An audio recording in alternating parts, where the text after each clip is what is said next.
10 years ago, I thought, we live in the delusion of a disturbed 13-year-old girl. How did that happen? And then, Greta Thunberg showed up, and I thought, oh, well, there we go. Now we've got the 13-year-old. I feel sorry for her, because she was chased into this apocalyptic terror that we're trying to enforce on all our kids.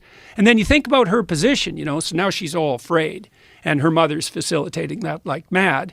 And then, she announces her fear, her neurotic fear, essentially. It's driven by negative emotion. And, Macron says to her, oh my God, Greta, you're absolutely right, and bows. It's like, what the hell's a girl to think? Because what she really wants is to freak out a bit, and for someone calm and reasonable to say, hey, look, kid, the apocalypse has always been on us. It's always the case that the future has the possibility of being dreadful. But, we've conquered terrible things in the past and overcome massive obstacles, and there's no reason at all not to assume that we can do the same thing. That's a very important point. Well, yeah. It's such an important point because there's never been a time ever where everything was perfect. Well, that's for sure. There's never been a time ever environmentally where the earth was stable. No. If you go, stable, currently you can kind of like guess what the weather's going to be. But if you look at like models of like thousands of years, it's never been flat. It's always been up and down, heats up. Well, the earth was freezes. an ice ball many times. Yeah, many times. Yeah, so yeah, well. Randall Carlson was saying there's been times in our like distant past where the CO2 levels and the oxygen levels were so fucked up that we were close to losing all life on Earth. Right. And then this can happen. See, the antithesis to that is to believe in something like the intrinsic paradisal stability of well-balanced Mother Nature. Right. It's like, yeah, a bit, but no, not really. There's a lot of variability, And of course, that kind of variability, that's hard on people because you want a certain amount of stability so you don't die. Right, but it doesn't deny that human beings have an impact on this either. No. Well, this is why I really respect Bjorn Lomborg, because Lomborg's hard to grasp because he forces you to think complexly. He says, well, we don't have one problem, carbon dioxide, which is, I don't even think it's clear that carbon dioxide is actually a problem, but we can leave that aside. That'll get me in trouble with the College of Psychologists again. But, Lomborg says, it's look, a factor.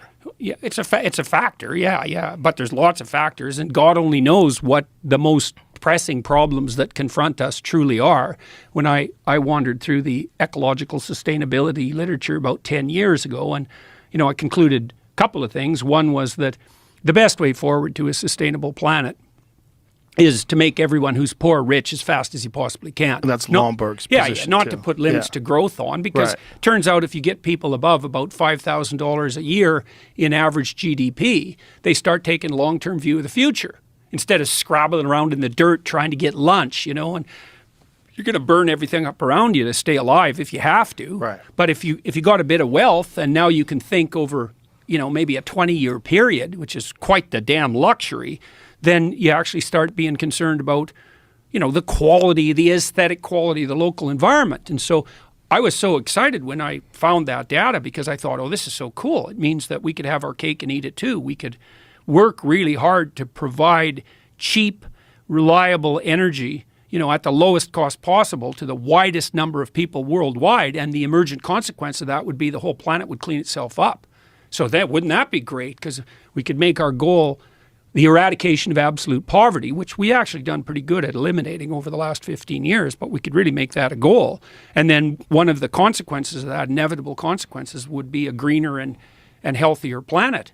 And then you think, well, why aren't we doing that? And that's a question, all right. And I think part of the reason is I've been trying to understand the driving ideas underneath this globalist utopian tyranny that seems to be developing from the top down. And I think it's driven at least in part by this religious vision that I already described, that you have to construe culture itself, especially industrial culture, as the tyrannical father raping and pillaging everything in its way, which is an unbelievably dangerous way to think, too one-sided. And the idea that you have to impose limits to growth on people in order to have a sustainable planet. And that's allied with a view that probably stems all the way back to people like Paul Ehrlich in the 1960s, who really believe, truly, that maybe the planet should only have 500 million people on it, or a billion, in relative poverty, or 2 billion barely scraping by, because otherwise they're going to be wrecking everything, and, you know, controlled by some top-down authority that makes bloody well sure that no one's consuming too much. And so when I look at ideas like that, that first assumption, you know, the planet has too many people on it, it's like, I don't like to hear people say that, because when I hear that, I think, okay, buddy, who exactly are you thinking about getting rid of? Oh, well, it's not like that. It's like, yeah, it's like that. It has to be like that. It is absolutely like that.